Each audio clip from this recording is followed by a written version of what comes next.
Boa noite a todos, sejam todos bem-vindos a mais uma noite, né, de compartilhamento de informações, de capacitação.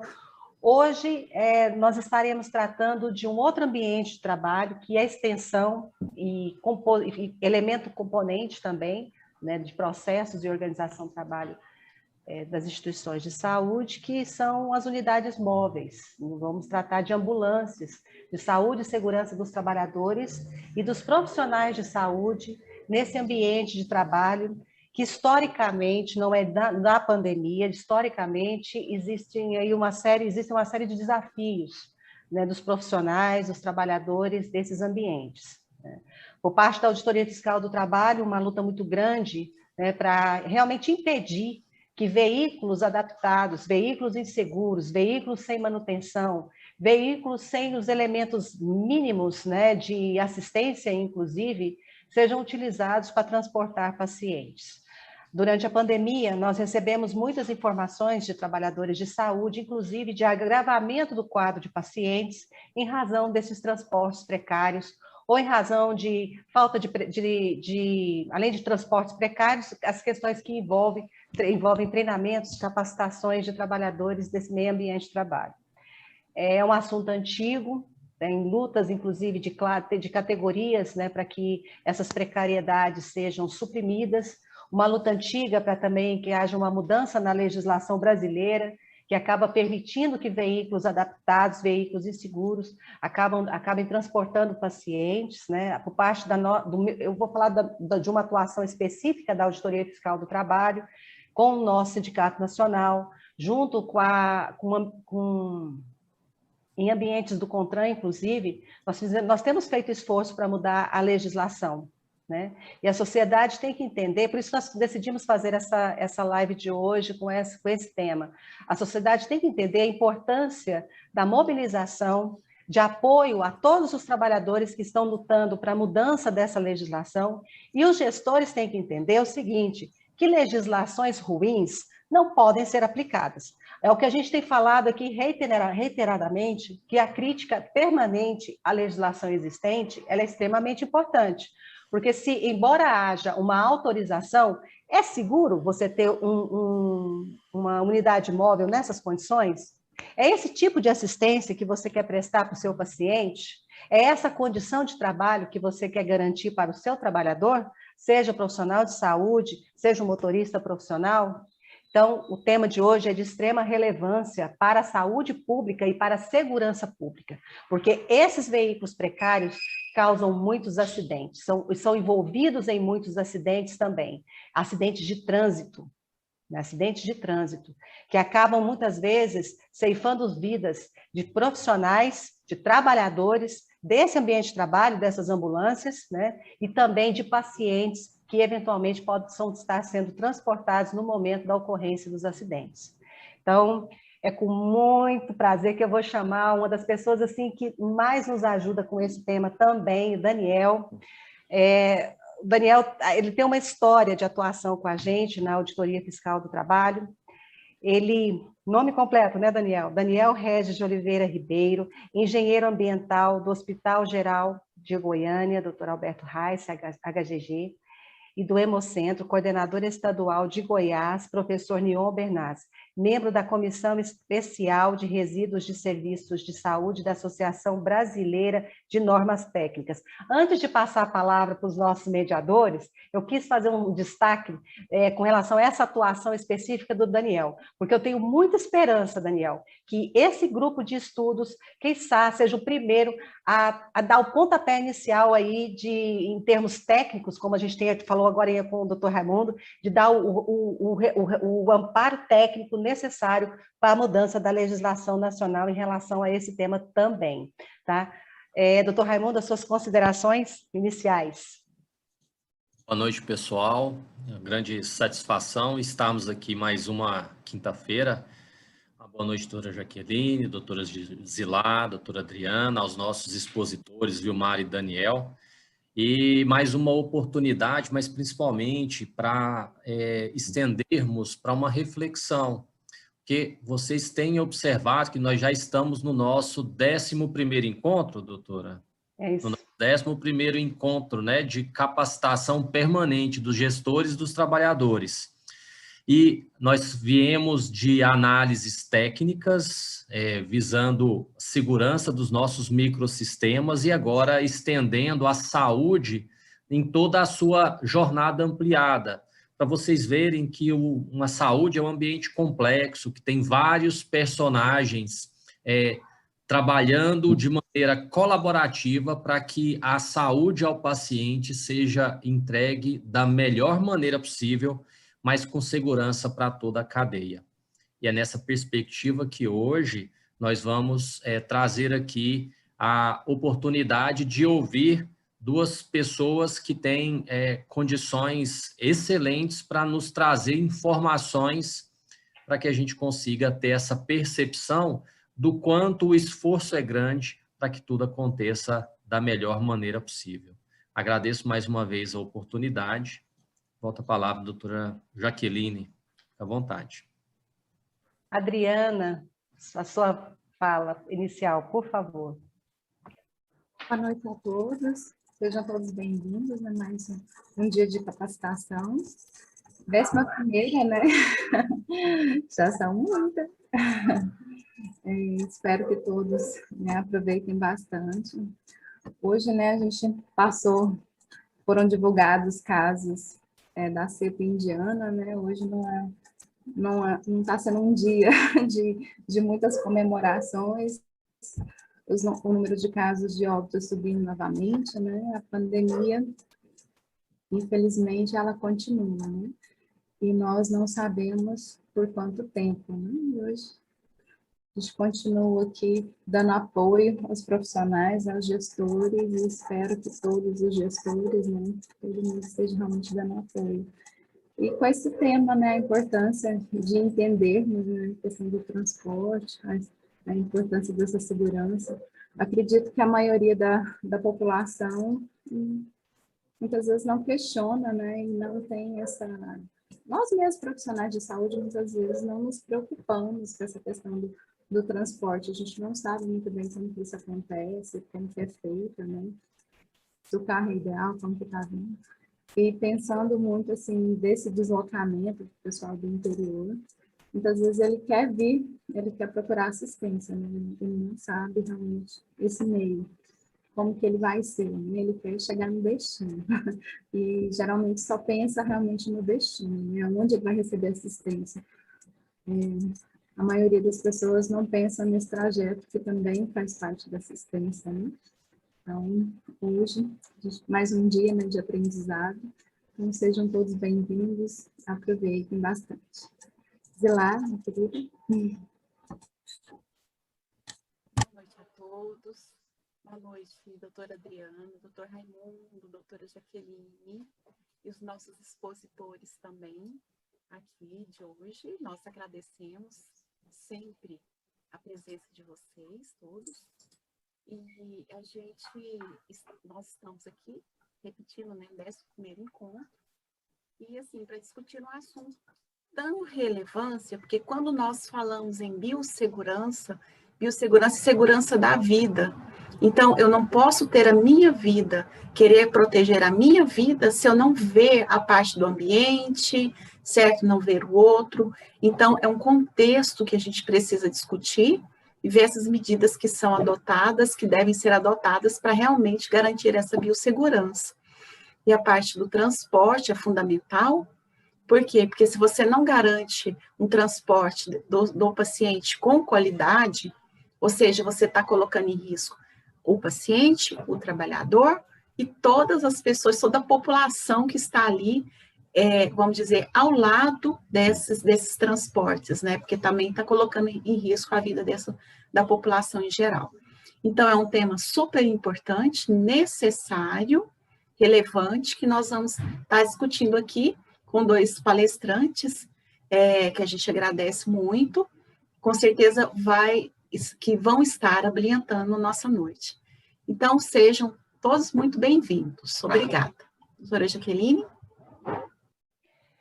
Vou passar a palavra para o Daniel. O Daniel começa com um tema que, para nós, com uma abordagem da autonomia profissional, que o gestor, ao contratar os seus profissionais, seus especialistas, tem que garantir a ele a autonomia profissional, tem que garantir a ele também a interação e o contato com as equipes técnicas multidisciplinares, porque se tem, além dos pontos que envolvem os riscos ergonômicos, os riscos físicos, químicos, inclusive, nesse meio ambiente, nós temos as questões que envolvem os riscos biológicos.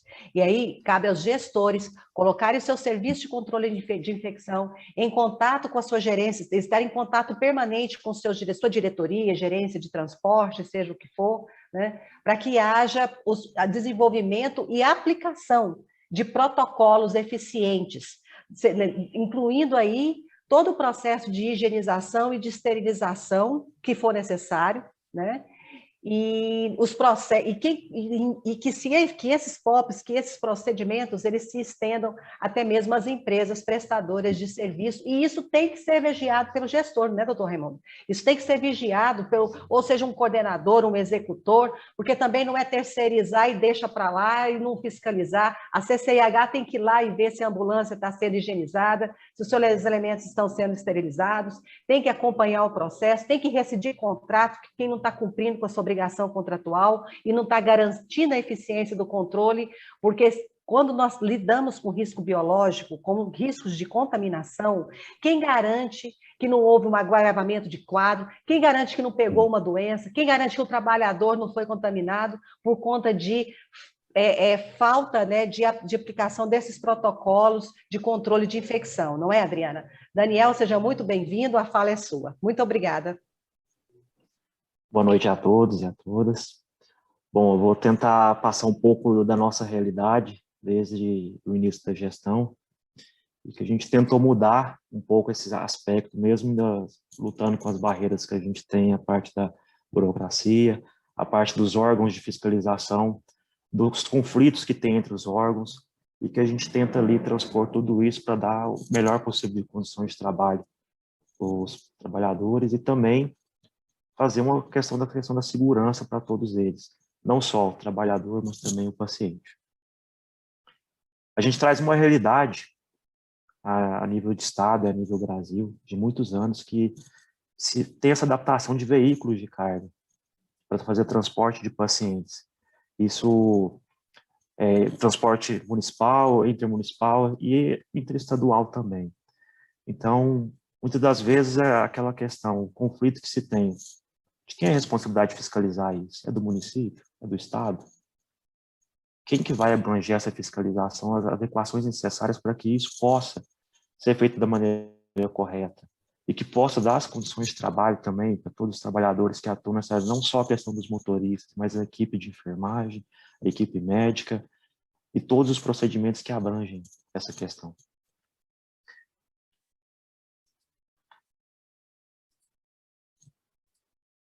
Bom, a gente vai estar colocando um pouco aí dos impactos ambientais no transporte sanitário, né, que são um dos maiores problemas que a gente tem enfrentado, tem convivido com isso e tem tentado melhorar, porque a gente faz o nosso dever de casa, mas infelizmente os que chegam até a gente não estão conseguindo cumprir também. E às vezes não é falta da tentativa do profissional ali, mas é realmente a questão da gestão não querer. Aquilo não é um setor importante, não é um setor fundamental dentro da instituição, então prossegue da maneira que está, né? Bom, algumas normatizações, né, referentes à questão das ambulâncias, né, questão das MDRs, as portarias que se tem, e que se demonstra a questão dos critérios que são estabelecidos para os atendimentos dos veículos através de emergências médicas e até resgates. Quais são as tripulações obrigatórias? Hoje em Goiânia a gente tem uma questão da regulação do município, quando se faz transferência de pacientes de uma unidade básica de saúde para uma outra unidade de saúde, ela vai ter o suporte necessário para ela. Nós temos os veículos sanitários que muitas das vezes só o motorista que faz esse transporte desse paciente. E o motorista abrange essa questão de, além de fazer o transporte, ele é maqueiro, ele faz a parte de condução do paciente, toda a parte de interlocução entre a unidade que está recebendo o paciente, e ainda a todo o processo de espera se vai ser aceito o paciente naquela unidade ou não, retornar pela sua comorbidade. Temos as classificações das ambulâncias, que vão dos vários tipos, né? E dentro do estado a gente abrange vários desses tipos. Bom, a nível Goiás, as ambulâncias básicas que hoje apresentam um dos maiores gamas dos problemas que a gente tem enfrentado, que são essas transferências de paciente. O mínimo que elas deveriam compor são esses equipamentos, né? Equipamento de radiocomunicação, contato permanente com a central de regulação, para saber como é que está essa questão, para onde a ambulância realmente está indo, se ela está sendo monitorada, né? Para dar um tempo de atendimento de resposta rápido à questão da transferência desses pacientes, né? Questão das macas, suporte para soro, oxigênio, né? Então, esse é o básico da ambulância. Então, a gente tem hoje, por exemplo, um veículo que o pessoal faz uma adaptação, que é um veículo de carga, realmente um veículo de carga adaptado, onde se coloca a maca, se coloca o assento para um acompanhante, porque nunca você vai conseguir ver que realmente a questão de um profissional de saúde está aí nesse veículo de carga, acompanhando o paciente que deve ser acompanhado por ele. A maioria das vezes é o acompanhante do próprio paciente que vai junto com ele. E o motorista passa as orientações, e aquela coisa que a gente se pergunta, como o motorista recebeu essas orientações? Ele foi capacitado para passar essas orientações? Houve essa capacitação na unidade? Porque o que a gente vê é o quê? O motorista ele é contratado, ó, esse aqui é o seu veículo, você vai receber as ordens de transporte, vai transportar o paciente. Você tem que deixar ele em tal lugar, tal horário, voltar a tal horário, e voltar para pegar. Essa é a orientação básica que ele tem, mas e todo o processo restante? Como é feito isso nas unidades? A gente enfrenta isso no dia a dia. Os questionamentos que os próprios trabalhadores nos passam. Às vezes eles não têm noção do qual é a enfermidade daquele paciente que ele está transportando e ele não está usando proteção alguma. E nem é fiscalizado se ele está usando ou não quando ele chega na própria unidade.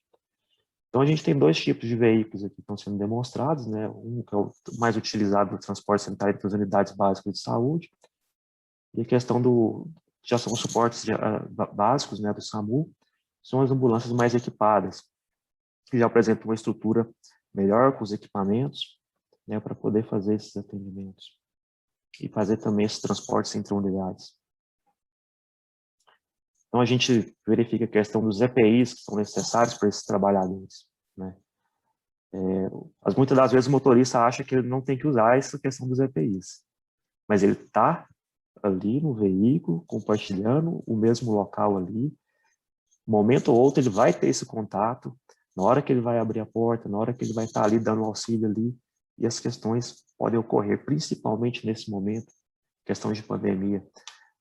Foi notório vários casos de pacientes sendo transportados onde o motorista sequer tinha equipamento de proteção individual para poder seguir da maneira correta. Isso a nível de entre unidades, é perceptível. E agora a gente vai para um outro âmbito também.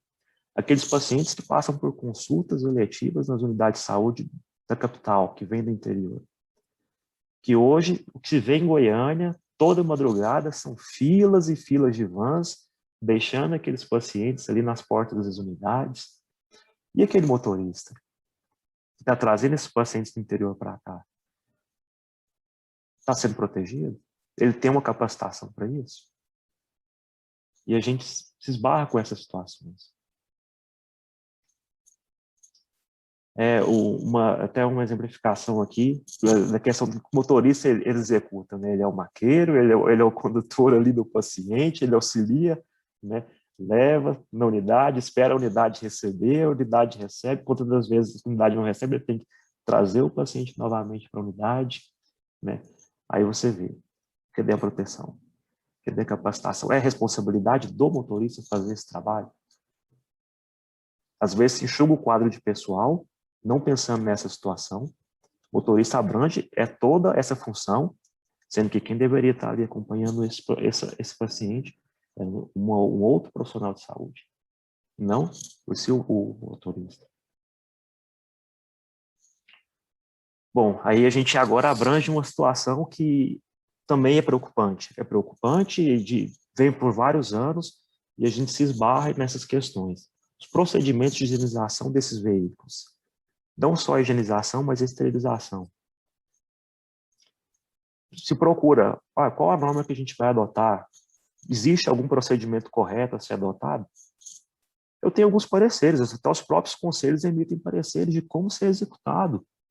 As unidades criam os procedimentos operacionais de como ser executada a higienização, esterilização e algumas notas técnicas que se existem. Mas não, o município ele não assume, às vezes, essa responsabilidade de fazer essa fiscalização, verificar se está sendo feito correto. E aí, quando se pega um veículo para saber se realmente ele está licenciado para fazer aquele transporte ou não, o órgão emite um certificado de autorização veicular para ele, onde ainda para ser solicitado esse certificado, se pede uma série de documentos, dentre elas não se identifica o plano de gerenciamento de resíduos, de todos os resíduos que são feitos na higienização daquela ambulância, o que está sendo feito, onde ele está sendo descartado, o local que está sendo feito. Não se verifica essa questão, simplesmente o que hoje é feito é como se fosse uma questão de um cartório. Eu vou pagar a taxa da liberação desse veículo, ele vai ser liberado, e não se tem uma fiscalização posterior a isso.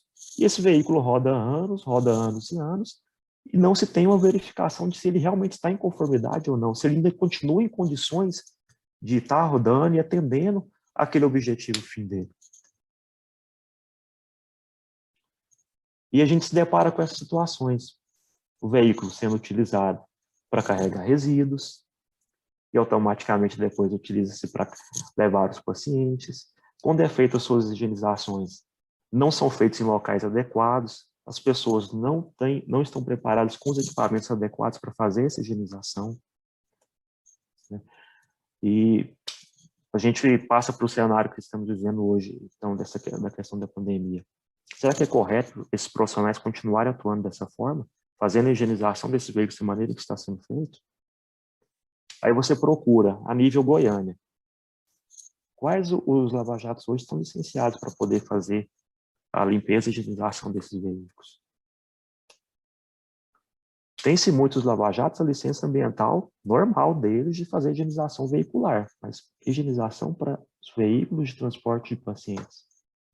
Não se tem uma prerrogativa para isso, não se abrangeu ainda uma normatização específica que possa atender a isso e falar, esse local está capacitado para fazer higienização veicular de transportes de pacientes. E essa higienização não é uma higienização comum. Se a gente fizer uma comparação de um centro cirúrgico após uma cirurgia e de uma ambulância após um atendimento, a higienização tem que ser a mesma, é uma terminal. E aí a gente se depara com os veículos sendo higienizados de uma forma natural, não se verifica nem quais os produtos certos estão sendo utilizados para fazer essa higienização, e ele já volta a rodar e fazer novos transportes. E isso é visível aonde passamos em Goiânia.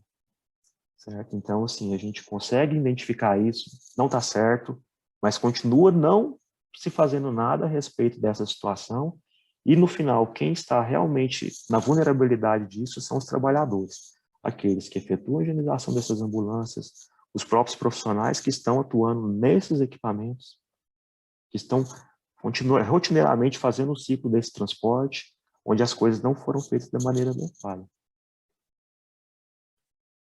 Bom, algumas questões relacionadas a esses impactos, as questões da regularização.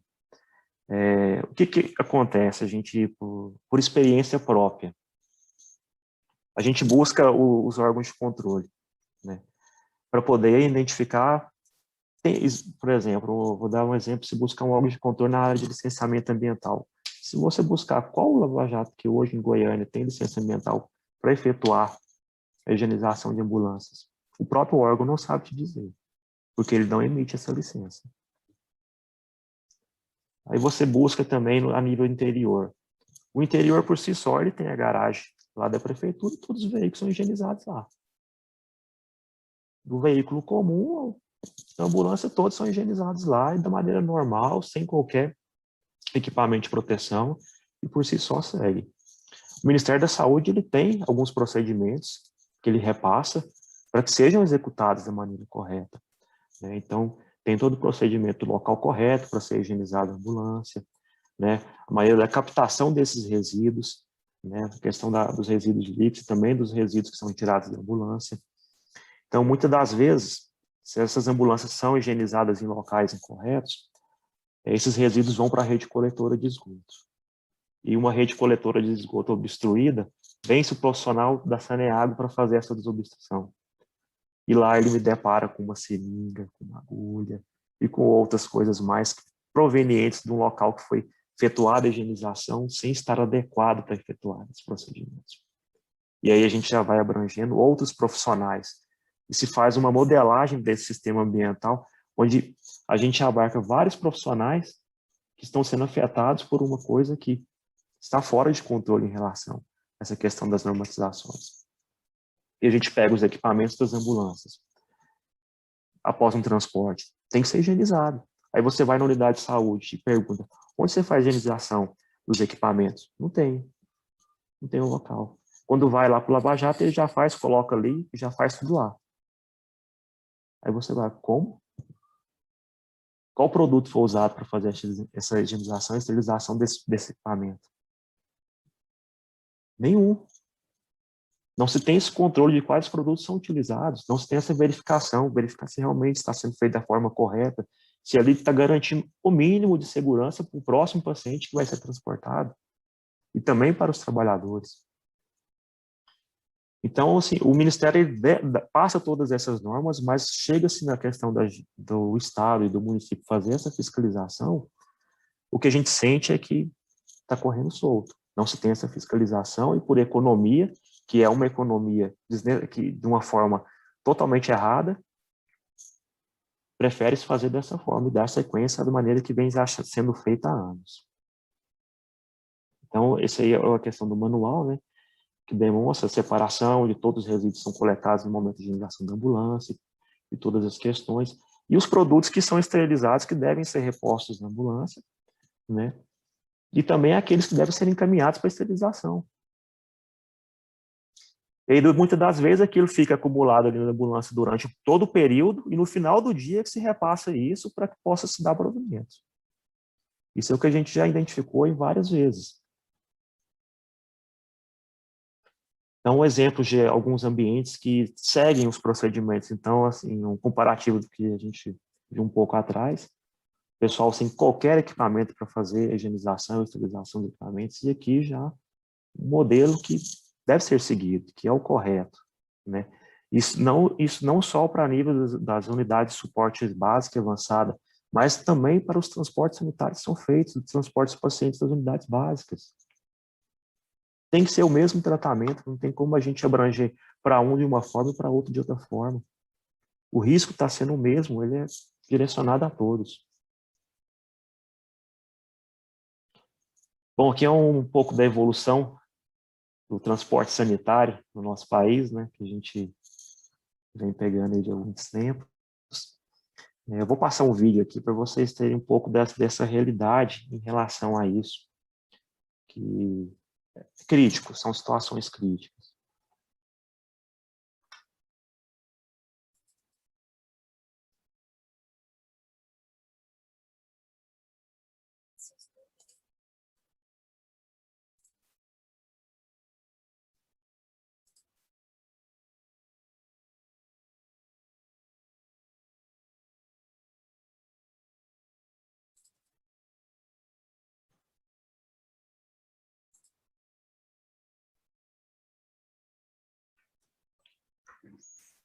Enquanto você ajusta o vídeo, vamos reforçar alguns pontos aqui. A questão dos procedimentos, né, de higienização, de esterilização, isso aí tem que estar definido nos programas de gerenciamento de resíduos, que tem que ser preparados em conjunto com o Serviço de Controle de Infecção.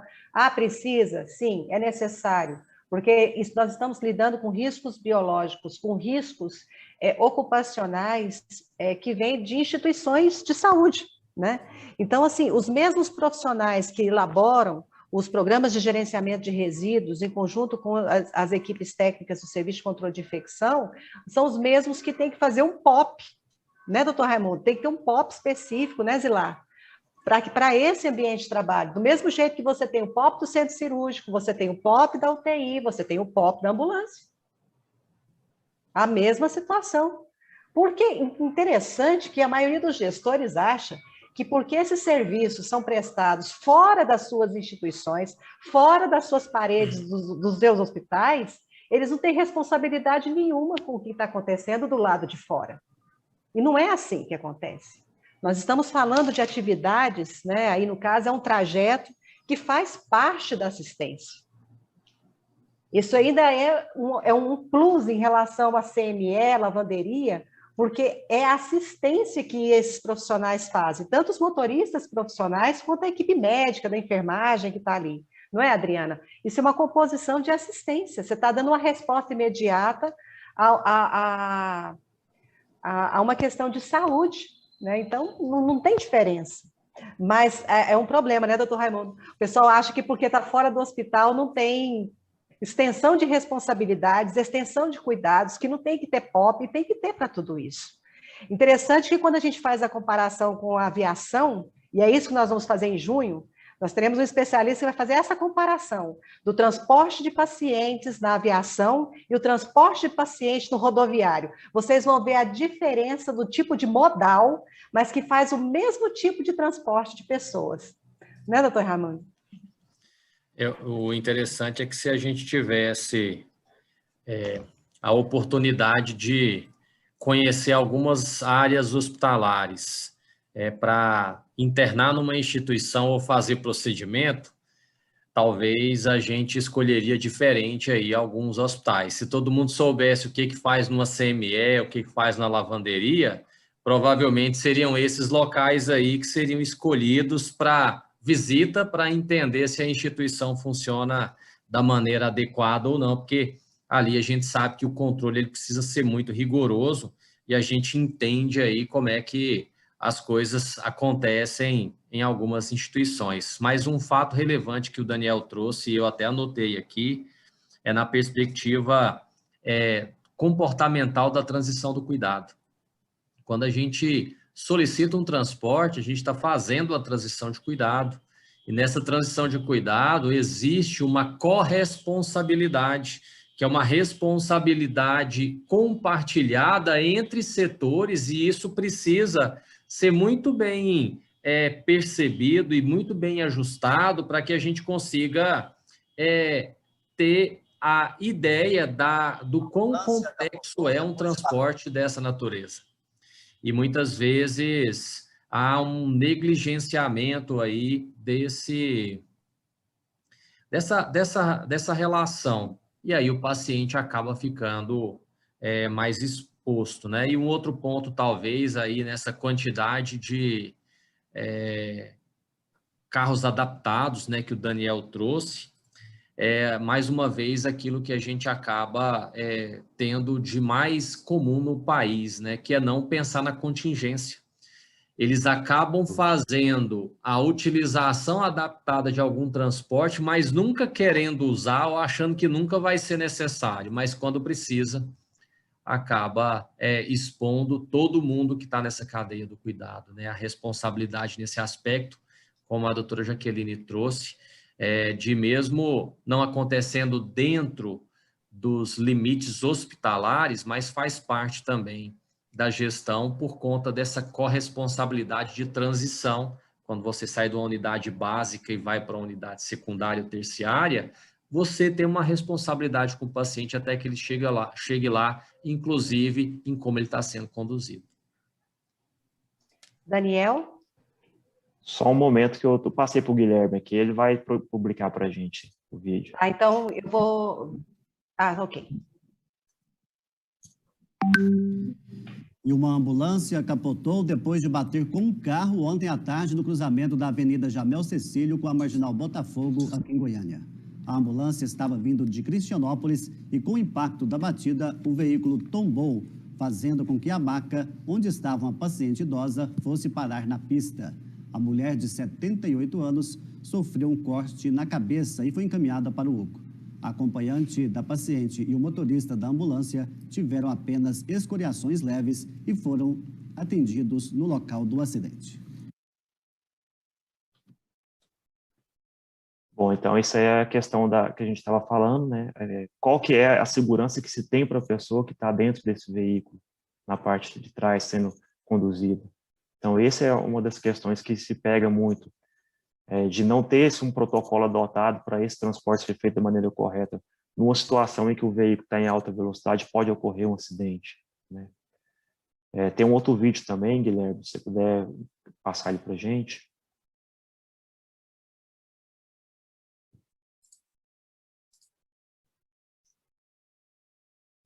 Que esse outro vai demonstrar a nossa realidade hoje, que a gente está deparado com a situação das ambulâncias a nível estadual e que a gente vê todo momento circulando de um lado para o outro, conduzindo os pacientes de maneira que até os próprios motoristas têm colocado.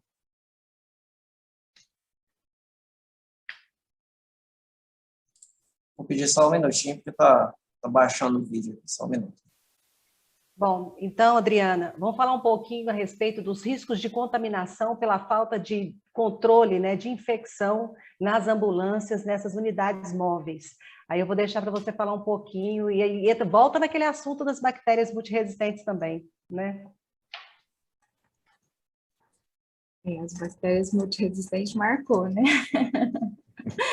É outro fato que acho que marca também assim, para a gente é a questão do CME, né? O principal fator de interdições e de autuações, notificações no estado é CME. E muitas vezes nas ambulâncias, né, o pessoal nem sabe, né, principalmente do interior, né, que não tem esse rigor, né, mais esse transporte de cargas adaptado, não tem questão da higienização, da limpeza. Limpeza terminal, então, nem se fala. Produtos, não tem seleção de produtos, né, para fazer essa limpeza, e o risco, ele é para todos ali, né?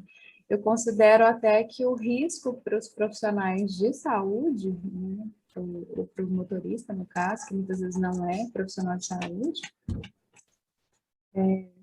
é muito maior, às vezes, até que do paciente, né? Que às vezes ele está sendo transportado ali, ele está na maca num tempo menor, mas os profissionais não, eles estão realmente expostos ali o tempo todo.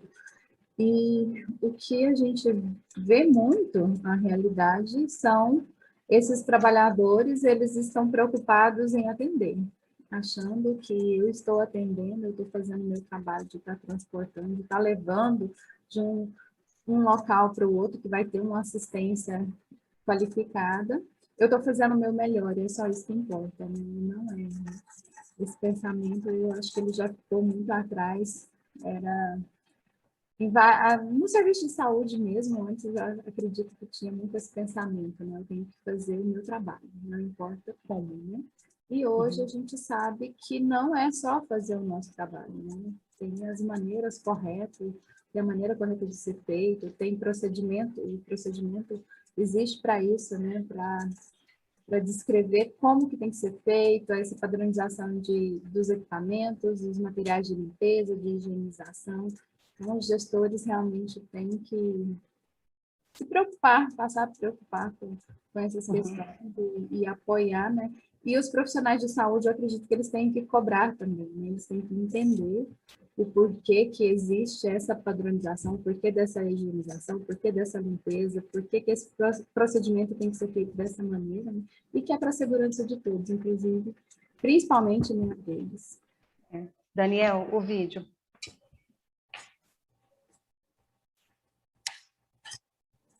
Subindo já.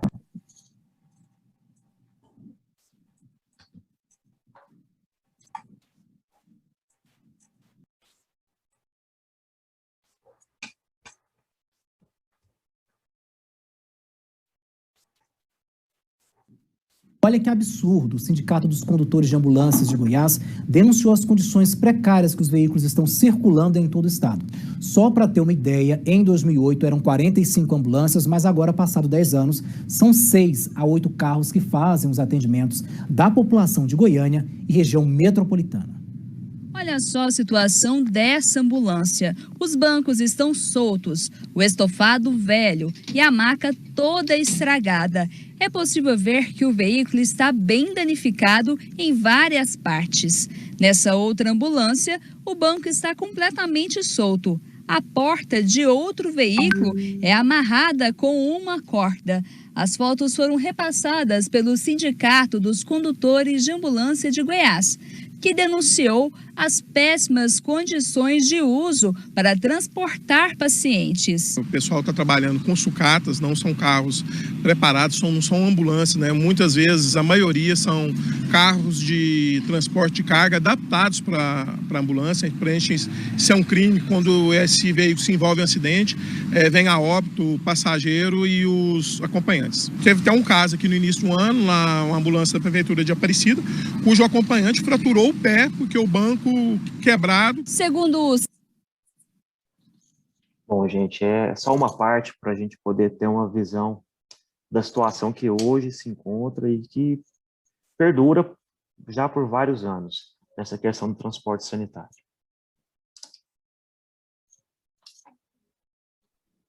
Isso. Não, muito bom, Daniel. Obrigada. Eu vou passar a palavra agora para ser uma fala realmente em sequência para o Vilmar Felipe Manzi Neto, gestor sanitário e ambiental, engenheiro ambiental, engenheiro de segurança do trabalho, tem uma larga experiência em grandes projetos também de infraestrutura e engenharia, ferrovia, aeroporto, canal, em ambientes hospitalares. Realmente o Vilmar tem realmente muita experiência, é uma das pessoas também que auxilia a Auditoria Fiscal do Trabalho há muito tempo aqui no Goiás. É um prazer tê-lo conosco, viu, Vilmar? Muito obrigada por ter aceitado, sei que você está acumuladíssimo, e eu já vou passar a palavra para você depois, em sequência, depois de tudo isso que nós tratamos aqui, nesse tema que para a gente é tão caro, né, Vilmar? Tão importante. A palavra é sua. Boa noite a todos, boa noite, doutora Jaqueline, boa noite, doutor Raimundo, Zilá, Adriana. Para mim é uma satisfação enorme poder fazer essa apresentação para vocês. Mesmo no momento de pandemia, aí, a gente está aqui a todo vapor, né? A gente atualmente está trabalhando numa concessão rodoviária, então aqui é 24 horas por dia, o CCO está aqui do meu lado, não para em momento nenhum, e a gente tem que dar esse apoio para o pessoal que é usuário da rodovia. Então, justamente tem a ver com esse tema, né? E aqui na minha fala, a gente vai abordar um pouco, falar também sobre o Maio Amarelo, né? A importância também da gente valorizar esse pessoal não parou, os caminhoneiros, os motoristas de ambulância, esse pessoal está bastante estressado, bastante cansado, e nós temos que dar todo o apoio para esse pessoal não parar. Esse pessoal parar, para tudo. É quem transporta combustível, é quem transporta alimentação, medicamento. Então, a gente precisa ter atenção a esse pessoal que faz o transporte de pessoas, de cargas e roda por todo o Brasil.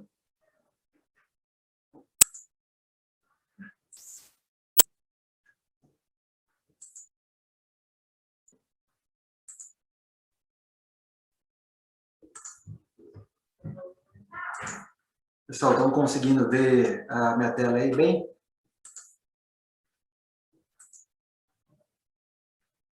Sim? Então, eu vou falar um pouco também sobre autonomia profissional, né, alcance, documentação, contratos, né, programa de saúde e segurança, atuação conjunta aí, CIPA, SESMIT, Núcleo de Segurança do Paciente, SRH. A gente vai abordar também um pouco sobre identificação e gerenciamento de risco, né, sobre acidentes do trabalho, né, mostrar um pouco para vocês aí um exemplo de um relatório de investigação de acidente, o exemplo aí de uma análise preliminar dos níveis de risco, né? Então, só alguns pontos aí sobre o Maio Amarelo, né? O Maio Amarelo é um movimento, né, que nasceu em 2014, né? E é uma ação coordenada entre a parte pública e a iniciativa privada, né? Com um único objetivo, que é reduzir os acidentes e as mortes no trânsito, né? Então, a gente acha, assim, atualmente estamos numa pandemia com milhares, né, de pessoas mortas, mas o trânsito também mata muito. em especial do Brasil. O Brasil está no quarto, né, no quarto ali no ranking, ficando só atrás da China, Índia e Nigéria, né? Quando a gente compara a questão de população, né, a China está com mais de 1 bilhão e 400 milhões, a Índia está próxima ali, 1 bilhão e 380 mais ou menos, né? Então, assim, são países muito populosos, né, e que têm o trânsito um pouco mais violento que o nosso. Então, assim, a gente precisa melhorar muito o nosso trânsito, né? Então, no Brasil, a cada 15 minutos, uma pessoa morre, né? Tem acidentes aí, né, devido a acidente com trânsito, né? Então, os especialistas aí avaliam que é o seguinte, a maior parte é devido à ação humana, né? Então, o que mais preocupa é o fator humano. Então, mais de 90% dos acidentes, a causa sempre é a imprudência dos motoristas. Excesso de velocidade, ultrapassar em faixa contínua, né? Então, são coisas que são ações, né? São atitudes que poderiam ser evitadas, né? E tudo que assim o Daniel falou, a gente também, né, fazendo uma analogia aí com as ondas, com os NRs, né, a gente falando sobre as condições, né, das ambulâncias, tudo isso aí é proibido na legislação. Então, quando a gente pega a NR17, que fala sobre ergonomia, né, ela dispõe sobre mobiliário, sobre equipamentos, condições ambientais, organização do trabalho. E quando você verifica ali um profissional, né, que é um motorista de ambulância, ele enquadra na NR17. Então, a ambulância é o ambiente de trabalho dele. E aquilo ali deveria estar organizado. Então, quando você verifica ali um banco, né, sem espuma, um banco todo danificado, que junta até resíduos biológicos, um pneu careca, né, uma ambulância totalmente desorganizada, né, sem buzina, né, sem sirene.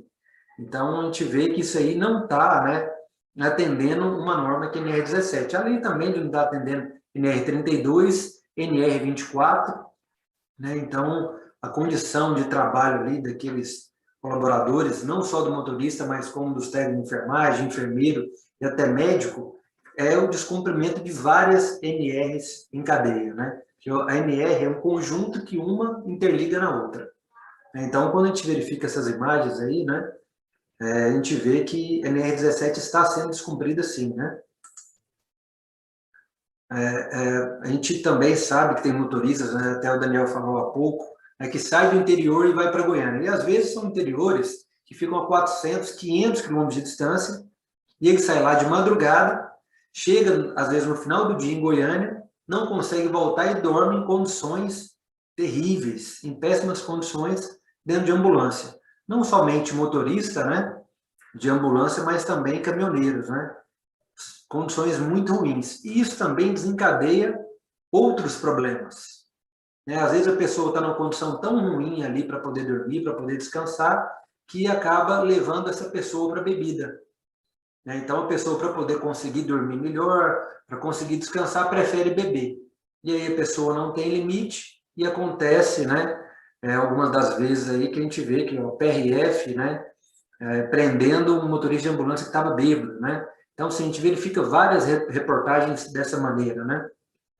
Um profissional ali, né, que deveria estar conduzindo o veículo com total condição, né, está embriagado. Então, às vezes, as próprias condições que ele está submetido leva ele a um outro problema. NR24, né, que versa aí sobre as condições sanitárias e de conforto, né? Então, quando a gente faz também essa avaliação, né, sobre as condições de trabalho, que é uma ambulância, né, o motorista de ambulância ele deveria ter um vestiário adequado para ele poder, inclusive, se desparamentar. E, às vezes, a gente depara com situações caóticas de vestiários sem menor condição, que também tem outro risco biológico, né?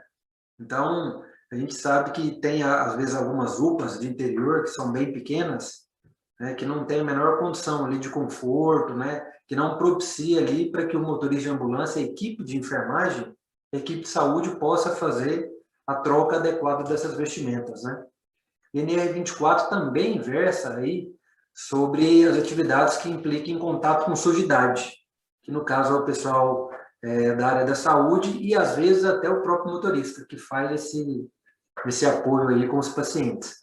Então, deveria ter uma vestimenta adequada, né? Isso aí está previsto na NR24, que nem é considerado como uniforme ou EPI. Uma vestimenta para aquele trabalho que tem risco biológico, que tem contato ali com sujidades. E aí, né, vai desencadeando uma série de problemas, né? Então, assim, algumas prefeituras têm aí ônibus escolares, né, em condições terríveis, né, que não deveria nem estar fazendo transporte de pessoas, né, principalmente de crianças, né, para a escola. Então, a gente vê várias reportagens aí, a PRF prendendo veículos escolar, ambulância com pneu careca, e tudo isso gera acidentes, né? A gente verifica, né, que ambulância sem freio, ambulância com pneu careca, e tudo isso coloca em risco o profissional, o paciente e, às vezes, a gente, né? Você está com a sua família, indo de férias, e aí, né, uma ambulância em péssimas condições, né, sem freio, né, sem um pneu adequado, que coloca em risco uma gama de pessoas, né? Os profissionais da saúde, paciente que está ali dentro, o acompanhante e até os outros demais usuários. E aí a gente fala um pouco, né, sobre a autonomia profissional, né? Então, assim, conforme o item, né, 1.4.3 da NR1, né, que está vigente, né, lá deixa bem claro que o trabalhador pode e deve interromper suas atividades quando constatar uma situação, né, de risco grave iminente para a sua vida e sua saúde, né, e imediatamente comunicar ao superior hierárquico. Então, quando que a gente considera uma situação de risco grave e iminente? Vamos pegar o ambiente de trabalho, né, a ferramenta de trabalho de um motorista de ambulância ou motorista de caminhão. Pneu careca é uma condição de risco grave iminente? É. Falta de freio? É também. Cinto de segurança? Também. Barra de direção? Também. Parte de suspensão? Também. Então, assim, o motorista de ambulância, ele tem que saber que o ambiente de trabalho dele tem que estar organizado, tem que estar adequado, porque aquele risco envolve toda a coletividade. E ele deve exercer esse direito de recusa, né? Porque ele, como profissional ali da saúde, ele é responsável por todos os passageiros. Então, a partir do momento que ele está numa condição ali de risco, né, uma condição insegura, ele deve exercer o que é prezado na NR1, o direito de recusa devido a risco grave e iminente devido às condições da ambulância. Aí, abordando também um pouco mais, aí, o Daniel também apresentou isso para a gente, recentemente agora, sobre a portaria 2048 do Ministério da Saúde, né, que é de 2002, né? Essa portaria é um regulamento, né, técnico aí do Sistema Estadual de Urgência e Emergência. Então, não só público, como privado também. Então, essa portaria é uma portaria bem completa, bem extensa, que detalha mesmo tudo que é necessário para o transporte, né, hospitalar móvel, que são as ambulâncias, né? Tanto estadual, né, público, quanto privado, né? Então, ela versa sobre a equipe profissional, as capacitações, o que deve compor cada ambulância, sobre os condutores, né, definição do tipo de veículo, né, os tipos de ambulância, de A até F, né, A, B, C, D, até F, e o que deve ter, quais são os materiais e medicamentos em cada tipo de ambulância. Então, uma norma bem completa e que, às vezes, a gente observa que tanto o poder público quanto o poder privado, né, as empresas não cumprem essa portaria.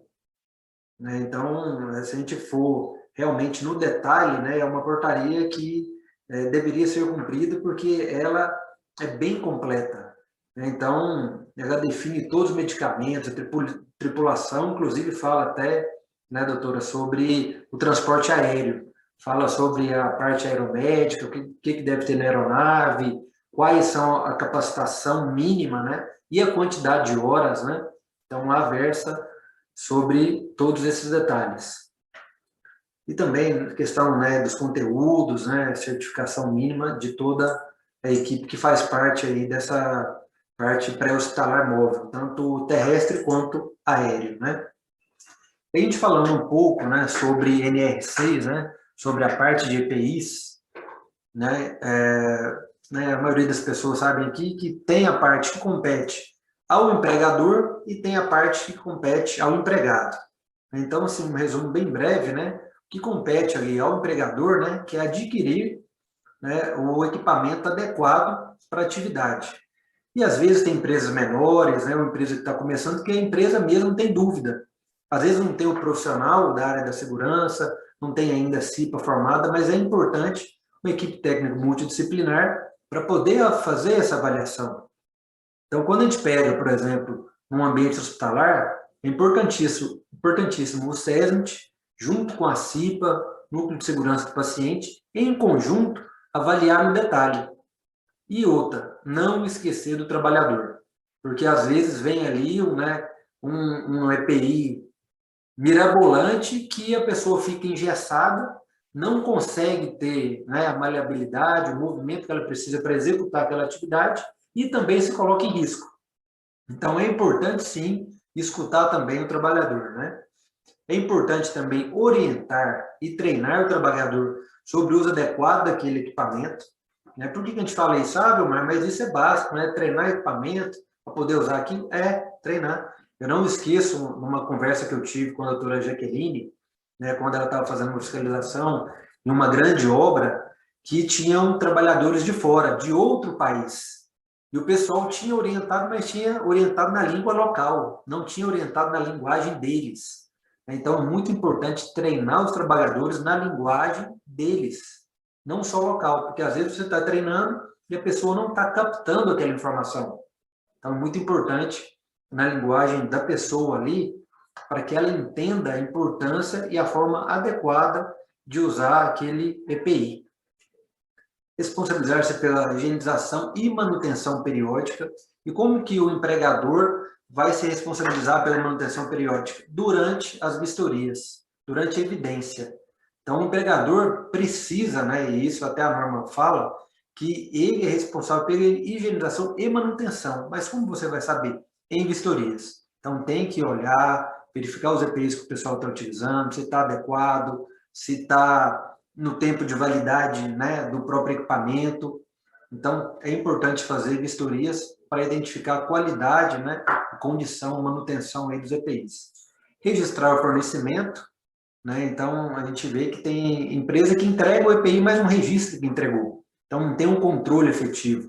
Aí eu trouxe até uma imagem aí, de uma indústria que tem agora entrega de EPI, uma máquina, igual aquelas máquinas de refrigerante, né, aquelas máquinas que tem aeroporto, a pessoa lá com seu crachá já tem os EPIs pré-definidos e ele seleciona o que ele quer.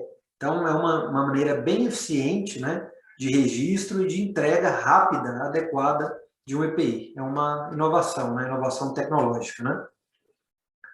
E aí compete também ao empregado, a questão da utilização, né, para a finalidade se destina, e também da guarda e conservação, né? Mas quando a gente fala na parte de guarda e conservação, a gente volta lá nas outras NRs, a NR17, NR24, que fala sobre vestiários. Então, para o colaborador poder ter essa guarda e conservação do EPI, ele tem que ter também um vestiário adequado. E tem ambientes que a gente sabe que não tem nem vestiário. Então, pegar um EPI e deixar em um local qualquer, ele não está guardando, armazenando de maneira adequada, né? E também comunicar ao empregador sempre que tiver alguma alteração, não estiver em condições de uso. Vou compartilhar com vocês aqui uma cartilha, né, sobre EPI que foi elaborada recentemente pelo COFEM.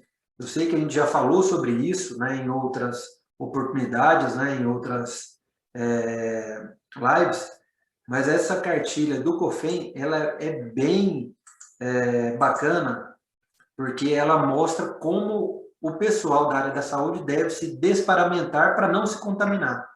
Tem muito profissional da área da saúde usando os EPIs de maneira adequada, só que quando vai se desparamentar, ele acaba se contaminando. Então, só para vocês terem aí, rapidinho, conhecimento dessa cartilha e aí poder até compartilhar com outras pessoas, tá?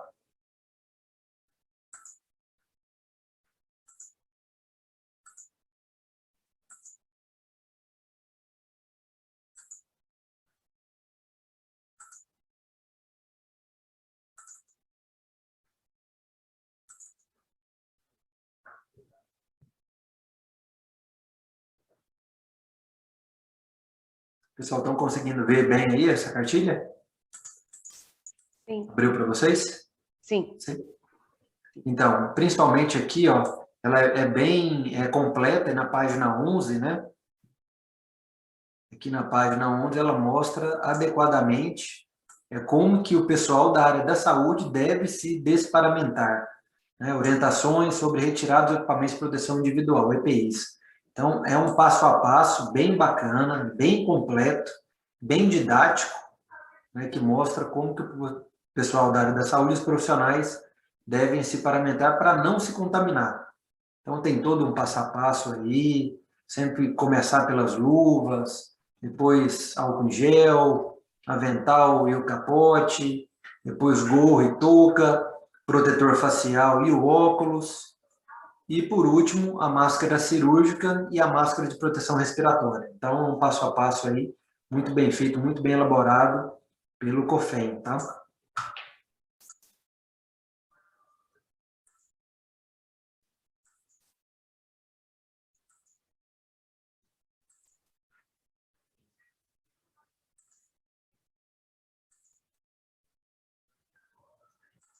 Vilmar? Oi. Não voltou a apresentação não, doutora? Não, voltou à tela normal. Tá, só um minutinho.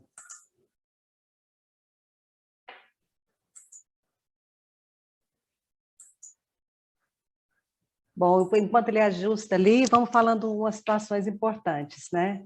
Deu para perceber a distância da realidade, essas exigências legais e as necessidades que nós identificamos aqui. Ele falou a respeito de paramentação, de desparamentação. A maioria dos trabalhadores do transporte de pacientes, trabalha com a roupa de casa mesmo. Não tem lugar para trocar roupa, não. Eles vão para casa dessa maneira, retornam para casa com a roupa suja, né? Eles não têm um local para tomar banho. E eles lidam com os pacientes e muitas vezes com essas situações de risco grave, incluindo aí muito parecido com aquela imagem, né, que o Daniel apresentou, que eu pedi para ele fazer uma comparação, porque parece que não cai a ficha. Se tem sangue lá dentro, se tem secreção, gente, é terminal o que você tem que fazer. Você jogou simplesmente uma água, um detergente ali e tal, e está achando que está bom? E aí vem a história que nós estamos falando aqui, a Adriana acabou de comentar, das variantes, dos riscos aumentados de contaminação que estão acontecendo e tudo mais. Então, cuidado com o risco biológico nesses espaços tomou uma importância, uma dimensão muito grande na pandemia, muito grande, né? E os riscos aumentaram e muito, né? E esses trabalhadores, muitos deles são muito assim, muito vulneráveis no sentido, em vários aspectos, até mesmo para compreender o que você vai passar em termos de capacitação, porque você treina para capacitação as pessoas que têm um conhecimento básico, inclusive, de risco biológico. E muitos trabalhadores que fazem esse transporte, especialmente esses transportes adaptados, esses precários aí, gente, eu não sei nem quantas vezes eu já peguei, foi trabalhador que nem CNH tinha. Né? Então, assim, deixar o Vilmar terminar a apresentação dele, que a gente conclui aqui. Obrigado, doutora. Então, assim, a gente vê, cada hora que passa, a importância da atuação conjunta, né, da CIPA, do SESMIT, Núcleo de Segurança do Paciente. Então, são condições precárias, né? A gente vê ali numa paciente, né, nas imagens aí, junto com um pneu, junto com um botijão de gás. Então, é situação caótica, né? A ambulância sem poder amarrar a porta, né? Não tem cinto de segurança nem para o paciente, nem para o acompanhante, nem para a equipe de saúde, né? E também as condições de algumas unidades hospitalares, né? Então, a gente vê que às vezes a gente acha que isso está longe da gente, né, que é coisa antiga, mas não. Né, isso está bem próximo, né, está bem perto e recente. Inclusive, tem algumas fotos aqui, né, que é de unidade hospitalar bastante conhecida aí em Goiás, né, que a gente vê que não tem a menor condição, né, desse hospital que era para poder estar tratando, né, cuidando das pessoas, pode estar contaminando as pessoas, né? Então, a atuação conjunta para poder fazer um relatório técnico bem elaborado, com todos os riscos, identificando todos os aspectos ali, é muito importante. Um pouco sobre identificação, gerenciamento, monitoramento, né, para consequente redução dos riscos existentes, né? Então, aqui, a gente fala sobre, tem alguns locais que chama PNR, né, que é análise preliminar dos níveis de risco, e tem outros locais que chama APR, né, análise preliminar de risco, né. Então, esse é uma ferramenta de gestão, né, que a gente antecipa a avaliação dos riscos. Isso é muito importante. E também ser feita por equipe técnica multidisciplinar. E também com um trabalho ali, né, conjunto, de quem executa a atividade. Ele, sim, de fato, é quem conhece a atividade a fundo, né? Porque, às vezes, a gente conhece a atividade dele superficialmente. Ele que está no dia a dia, trabalhando ali, né, ele, sim, pode falar, ó, eu faço isso, eu faço aquilo, ele consegue aprofundar melhor, né, os riscos. Então, essa PNR são várias etapas, né, levantamento de todos os processos, né, situação operacional. Eu vou mostrar um exemplo, né, de uma PNR para vocês, né, que a gente realiza no início, né, das atividades. Estão vendo bem aí? Abriu ela, a PNR? Sim? Não? Só um minutinho. Agora abriu? Abriu, né? Então, análise preliminar de risco, né, um exemplo aqui de uma PNR, né? Então, ela avalia ali a atividade, né? Só esse aqui como exemplo, é uma inspeção em rodovia, né? Uma inspeção em rodovia, aqui, né, nós temos a situação, né? Que é uma situação rotineira, uma situação não rotineira, o tipo do perigo, né? É uma coisa que às vezes a gente não pensa, né? Questão de animais peçonhentos, uma rodovia, o pessoal que trabalha em rodovia tem ataque de animais peçonhentos, cobra e outros animais, o tipo de dano que é causado, a quantidade de integrante exposto, é para você avaliar a dimensão desse risco, né? O gerenciamento existente, o que você precisa fazer para poder conter esse dano, esse risco, os requisitos legais aplicáveis, né? Legislação que compete a esse risco, avaliação do risco, onde você verifica a gravidade, né, a probabilidade e também aí a categoria do risco, né? Então, a gravidade, né, o pessoal avalia conforme aquele risco específico, né? Então, na gravidade, a gente considera lá de levemente prejudicial, prejudicial extremamente prejudicial. E a probabilidade disso acontecer que resulta aqui na categoria do risco, né? E depois, quando você tem as medidas, né, diretrizes para o gerenciamento disso, você vai para o gerenciamento necessário. Aí você reavalia, principalmente quando é um risco intolerável, que é aí que a gente reclassifica aqui como reenquadramento da categoria de risco. Então, o risco que ele ultrapassa moderado, substancial, vai para o intolerável, a gente reavalia esse risco. Tá? Então, assim, é uma ferramenta bem completa, né, que deve ser feita por equipe técnica multidisciplinar, né, para poder a gente tentar mitigar todos os riscos. Tá?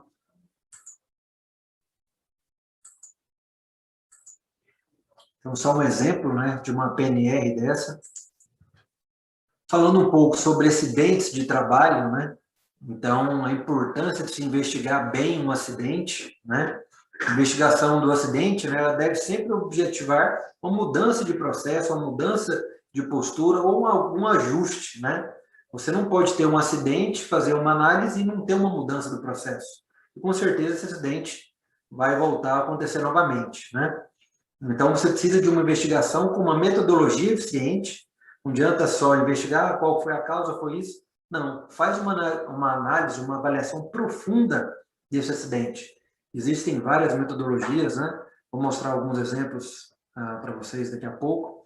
Né? A elaboração de um plano de ação, tem que ter um plano de ação para esse acidente, né? Um plano de ação eficiente, contundente, e avaliação da eficácia desse plano de ação. Não adianta também você ter um plano de ação que foi implantado de qualquer maneira e que você não remete a ele, né, para poder avaliar a eficiência.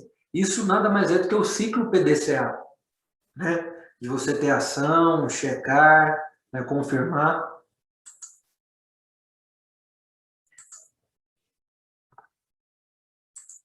Vou abrir aqui para vocês o exemplo de um relatório de investigação de acidente, tá?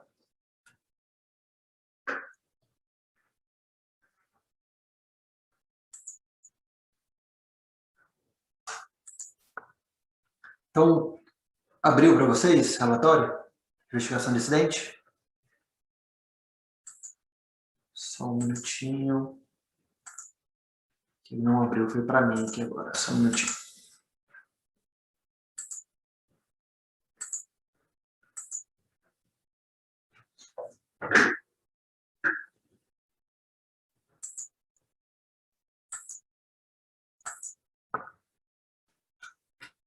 Só não está abrindo para mim. Vocês estão conseguindo enxergar ele bem, né?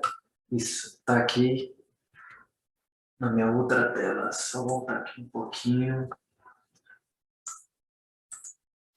Então, esse aqui é um exemplo de relatório de investigação de acidente, né? Tem que ser um relatório bem completo, com muitas informações detalhadas, né? O tipo do evento, se é quase acidente, se é acidente com afastamento, sem afastamento, né? Todos os dados do envolvido, né?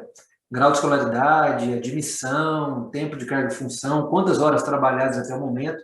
Então, assim, um relatório mais detalhado possível, né? Os dados sobre a ocorrência, uma descrição detalhada, tipos de danos materiais, todas as testemunhas, né? Com relatos das testemunhas, possíveis dados complementares, né? Quando tem algum boletim de ocorrência, ou alguma outra informação para poder auxiliar nesse processo de investigação.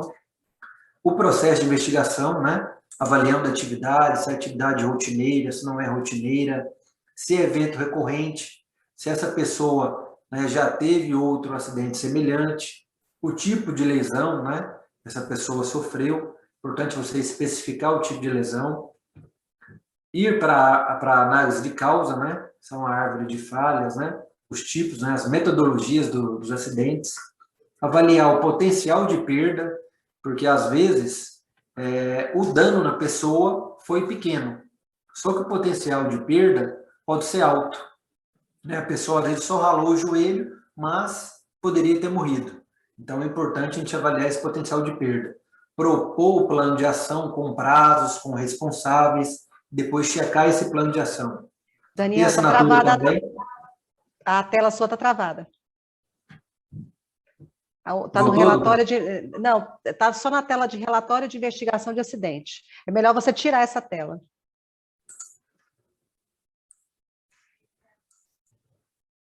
Voltou ao normal? Não. Não. Retira, é melhor você retirar a tela. Ela está aqui, está fixa. Está fixa, né?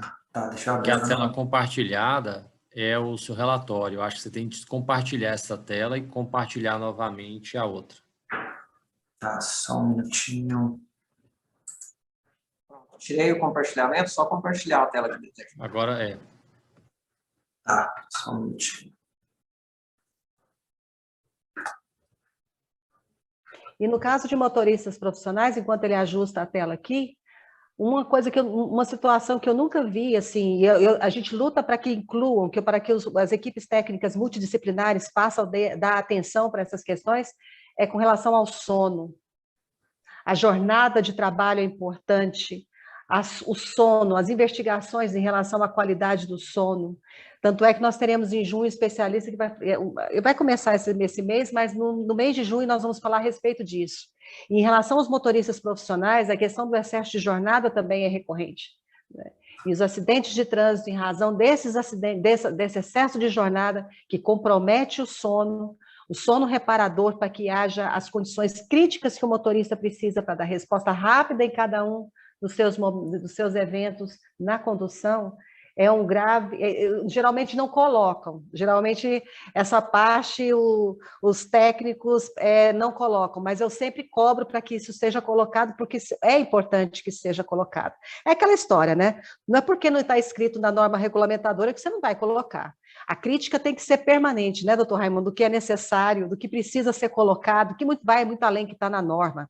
A norma é um checklist mínimo. Pessoal, o gestor tem que entender que ele é mínimo. E diga-se de passagem, muito aquém das necessidades. E nem o mínimo o pessoal cumpre. Verdade é essa, tá? Olha o esforço que nós estamos fazendo aqui com os gestores. E quantos gestores estão ouvindo? Vão se preocupar quando eu notificar, quando eu autuar, quando eu interditar, quando tiver representação civil, criminal, né, doutor Raimundo? Mas, infelizmente, olha o esforço que a gente está fazendo aqui e quantos gestores estão participando? Pouquíssimos. Vão se preocupar depois, porque a oportunidade de ouvir e entender o que a gente faz é agora. Na ação fiscal, eu sou só a auditora. Né? Eu não... Então, infelizmente, a gente está observando que poucos gestores se interessaram, mas, assim, vamos falando para os gestores que se interessam e vamos falando para os trabalhadores e as equipes técnicas que interessam e fortalecendo os trabalhadores e os profissionais que estão duro danado, e muitas vezes não tem autonomia, né, doutor Raimundo? Não tem aquela autonomia. Estou falando com o doutor Raimundo porque ele é gestor também.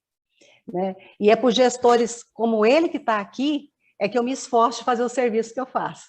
Mas eu sei que uma maioria só presta atenção no que a gente fala quando tem os autos de infração, quando tem embargo, interdição, representação civil e por aí vai. É lamentável, né, que a preocupação esteja nesse nível. Mas, enfim, vida que segue. Vai, Vilmar, termina. Doutora, está vendo bem aí agora? Sim, sim, sim. Tá, então a gente também evidencia, né, com imagens, é muito importante mostrar as imagens, né?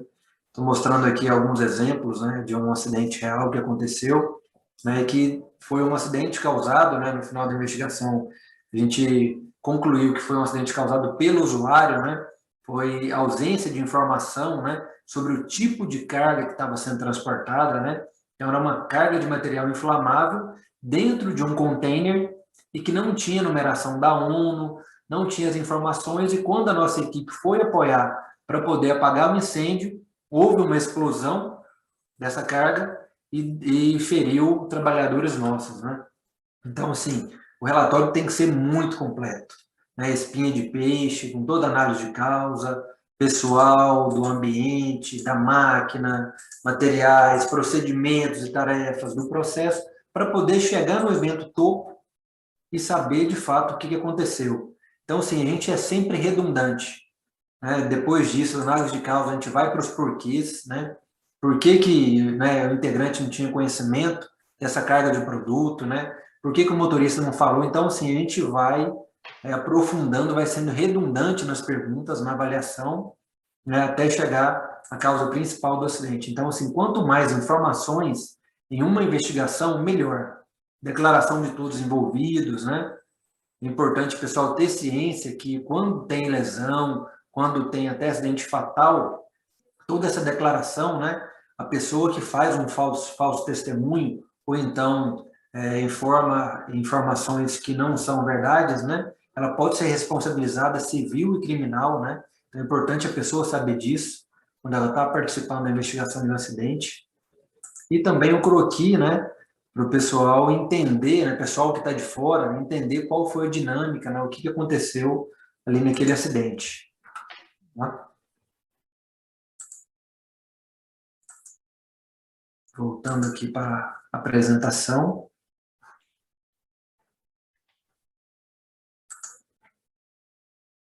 Então, a investigação, pessoal, é essencial também conscientizar os trabalhadores, né, sobre a importância da comunicação. Então, a gente vê também muita subnotificação. O pessoal prefere não falar para não se expor, não ter que prestar depoimento, esclarecimento, e se a pessoa não fizer isso, um outro colega pode vir a óbito, pode morrer devido à falta de informação, à falta de ciência que esse trabalhador não deu para a empresa poder corrigir o problema, né? Então, é obrigatório também o empregador emitir a CAT, né? Tem empregador que se exime de emissão de CAT, né? Se fala que vai aumentar o FAP dele, né? Que é o fator acidentário previdenciário, mas ele não sabe que a CAT resguarda tanto ele como empregador, como empreendedor, quanto o trabalhador, né? Então, é muito importante que o empregador emita, sim, a CAT. Então, a CAT é prevista em lei, né? A Lei 8213, né? Artigo 22, deixa bem claro lá. Aí eu fiz até questão aqui de evidenciar que é obrigatório que a CAT seja emitida até o primeiro dia útil seguinte da ocorrência. Porque tem profissionais, até mesmo da área de saúde e segurança, que não sabem esse tempo. Ah, mas eu abro a CAT quando? Então, você abre até o primeiro dia útil seguinte da ocorrência. Tá? Isso está previsto aí na lei. E a NR 32 também versa sobre a emissão da CAT. Tá? Então, nós temos duas legislações aí que versam sobre a obrigatoriedade de emissão da CAT. Então, né, a gente verifica que tem muitos trabalhadores aí que subnotificam e que, devido a essa falta de comunicação, né, acaba causando também acidente em outros colegas, principalmente na área da saúde, né? Ah, foi só um furinho, mas esse furinho pode causar um dano terrível, pode passar um HIV, pode passar uma hepatite C, então pode passar doenças terríveis e que poderiam ser evitadas quando ele fala que teve aquele acidente para poder investigar e tratar o problema. Bom, pessoal, espero ter contribuído aí, agradeço muito a atenção de vocês. Vou deixar o meu contato aí, e-mail pessoal, tá? Qualquer dúvida, qualquer apoio que precisar, não hesitem em me mandar qualquer tipo de dúvida ou e-mail aí, para a gente poder trocar uma ideia, contribuir, tá bom? Muito obrigado, gente. Vilmar, muito obrigada.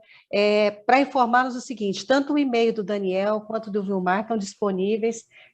Pode tirar essa tela, fazendo favor, o Vilmar, descompartilhar, por favor. Aí. Bom, falamos de questões tão importantes, foi corrido, foi por cima mesmo, porque realmente são várias questões para serem abordadas, mas a gente, à medida que nós fomos avançando, a gente vai entrando cada vez mais em processos. Hoje passamos a ideia muito importante de que o trabalho dos motoristas, o trabalho dos profissionais de saúde é trabalho da assistência, né? E não é nem complementar, é típico. Ou seja, e todos os POPs, você tem que adaptá-los mesmo, prepará-los para esse outro ambiente de trabalho e fazer essa extensão. Agora, esse é um assunto tão desafiador, e eu vou chamar uma pessoa aqui agora, que tem uma história conosco também da inspeção do trabalho no Brasil, com a Auditoria Fiscal do Trabalho. Ele também é uma pessoa que luta bastante, né, para a redução dos acidentes do trânsito no Brasil. Ele tem uma história, né, de luta pela redução dos acidentes de trânsito no Brasil. E ele tem uma história particular, uma história específica também com relação à melhoria da legislação, né, que envolve esse ambiente de trabalho, né, que são as unidades móveis. É uma pessoa muito experiente, tem muito conhecimento, muita doação de conhecimento, né, para melhoria das condições viárias, né, dos trabalhadores e dos usuários do sistema. É uma honra muito grande ter você com a gente, Garonce, muito grande. Seja muito bem-vindo, tá? E fala um pouco, né, das suas impressões, das suas lutas também, se identifique, né, para que o pessoal saiba um pouco a respeito da sua pessoa. Até seus dados foram usados aqui pelo Vilmar, você viu? Do Observatório. Seja muito bem-vindo, Garonce. Boa noite, muito obrigado.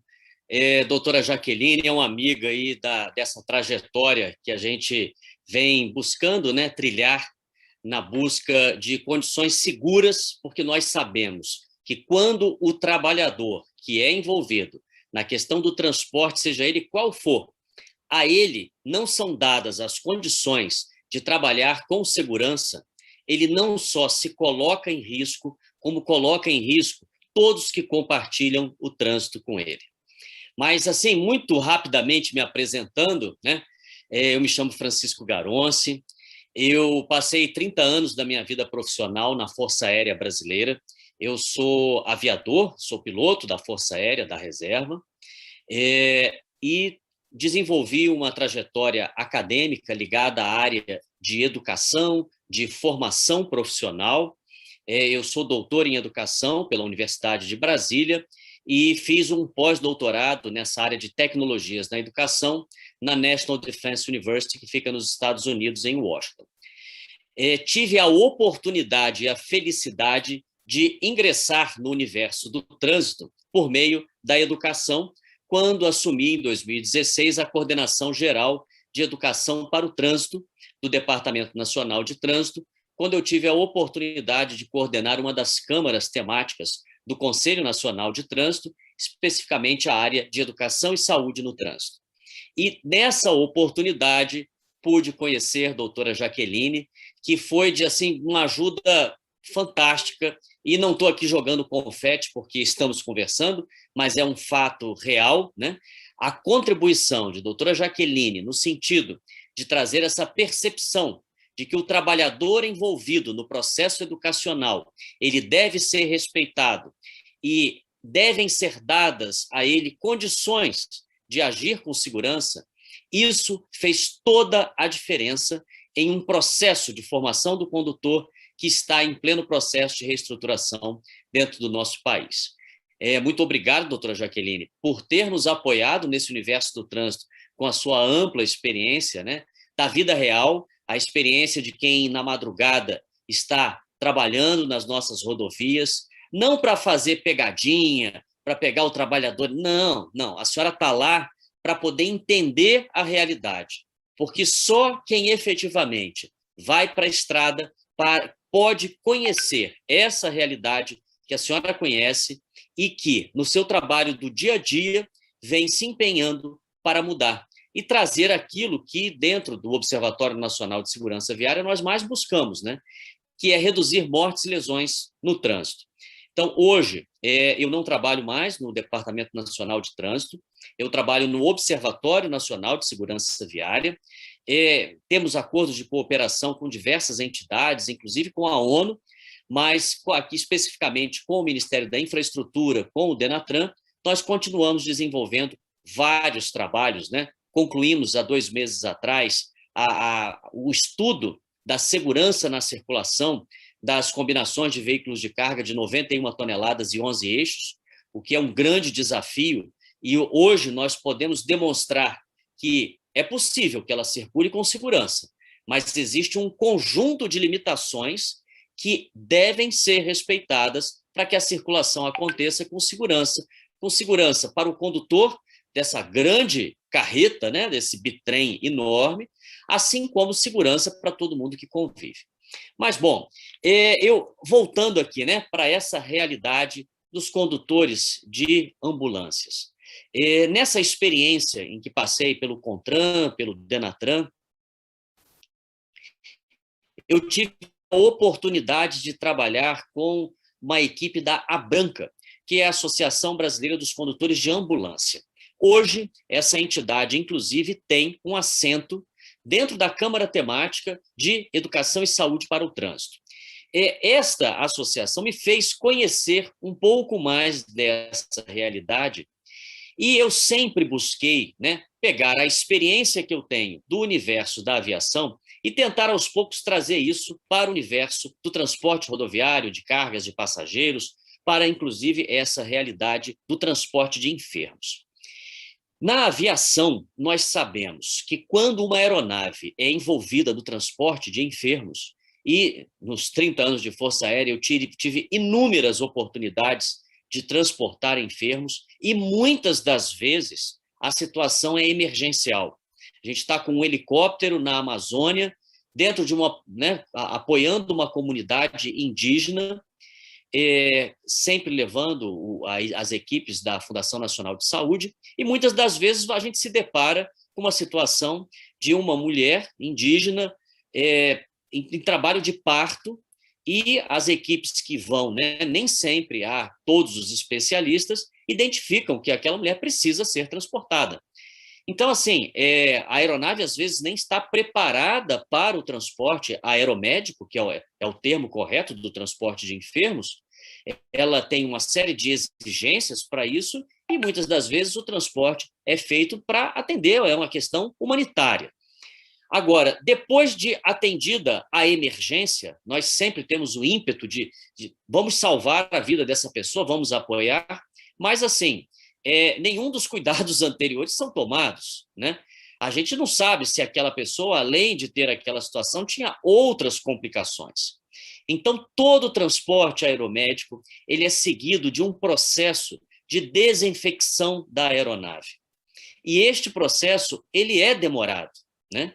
E eu já tive a oportunidade de voar na aviação civil, quando eu fui para a reserva da Força Aérea, e lá também, hoje, né, continuo, inclusive, fazendo os transportes, inclusive de pessoas contaminadas pela Covid-19, e há uma série de procedimentos, e isso, obviamente, que tem custo. Um helicóptero, quando faz o transporte de um passageiro, seja ele com caso confirmado ou suspeita de Covid-19, esse helicóptero ficará, no mínimo, 24 horas fora da linha de voo. E retirar um equipamento desses da linha de voo, isso é dinheiro, isso é custo. Alguém tem que arcar com isso. Agora, proteger vidas nunca foi barato. Mas o retirar um helicóptero da linha de voo para que ele passe pelo processo de desinfecção correto, pleno, e que a próxima tripulação entre naquele helicóptero e embarque os passageiros com absoluta segurança de que aquele helicóptero não será um meio através do qual vai se disseminar alguma doença, isso não tem preço, definitivamente não tem preço. E muito disso, né? Eu até fiz uma pesquisa, doutora Jaqueline, antes de virmos aqui conversar, para ver qual foi a primeira legislação dentro do universo da aviação civil, tratando especificamente desses processos de desinfecção. E qual não foi minha surpresa, que ela é de 1991, ou seja, tem 30 anos já que na aviação esses procedimentos são exigências, eles são reais, né? Eles estão ali e fazem parte.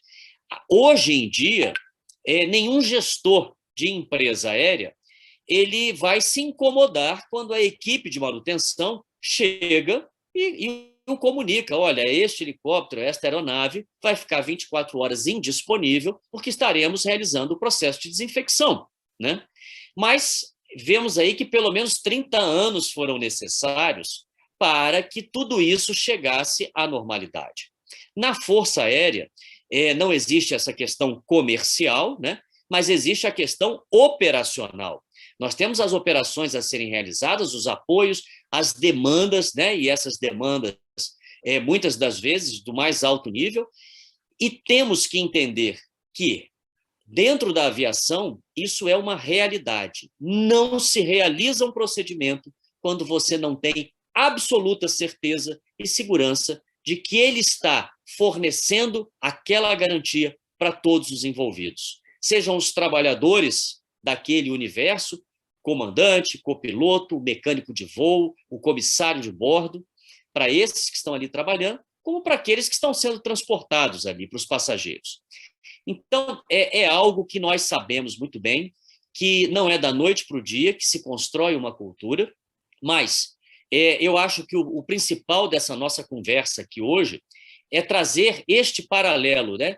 Eu que tive a oportunidade de viver 30 anos na Força Aérea com procedimentos da aviação, que estou desde 2016 dentro desse universo do trânsito, e hoje eu desempenho uma outra atividade que me traz assim uma grande satisfação. Eu trabalho no programa de TV Brasil Caminhoneiro, apresento um quadro que chama-se Segurança é Aqui, com Garonce. Aproveito e já faço o meu comercial aqui. Quem quiser, sábado, 7 horas da manhã, na Record TV, em rede nacional. E isso me dá a oportunidade de estar, né, pelo menos uma vez por semana, na estrada, né? Hoje, às 5 horas da manhã, eu estava falando aqui com a doutora Jaqueline, eu já estou com 15 horas de jornada. Porque 5 horas da manhã nós estávamos lá na BR-060, porque ou chega nesse horário para conversar com o caminhoneiro, ou você não encontra caminhoneiro porque eles vão estar rodando. E ali a gente tem a clara percepção da realidade. E muitas das vezes, os profissionais do transporte deixam de realizar inúmeros procedimentos que resguardam a vida deles por um problema, eu diria, que é a falta de percepção do risco. E eu até brinco, né, porque é incrível, né, que fizemos uma matéria semana passada sobre as principais razões pelas quais os caminhoneiros são multados no Brasil, e figuram entre as 5 principais razões o não usar o cinto de segurança. E assim, você fala, o profissional, né, do transporte de cargas, aquele profissional que está ali todos os dias praticamente na estrada, poxa, por que deixar de usar o cinto de segurança? Por quê? Porque ele não percebe o risco que ele está correndo de não colocar aquele equipamento de segurança.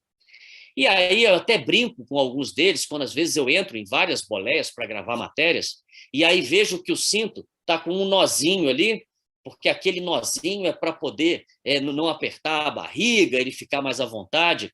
E aí eu sou entrão mesmo, e isso daí eu acho que eu aprendi com a doutora Jaqueline, eu não consigo ver uma coisa errada e não falar.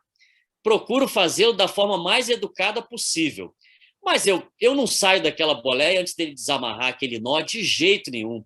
Porque assim, é a percepção, ele não percebe o risco em que ele está se colocando. Pode ser que em um acidente, talvez nem de tão grandes proporções, mas ele talvez perca a sua capacidade laboral por estar deixando aquele nozinho ali. Porque existe toda uma engenharia para que aquele cinto de segurança funcione.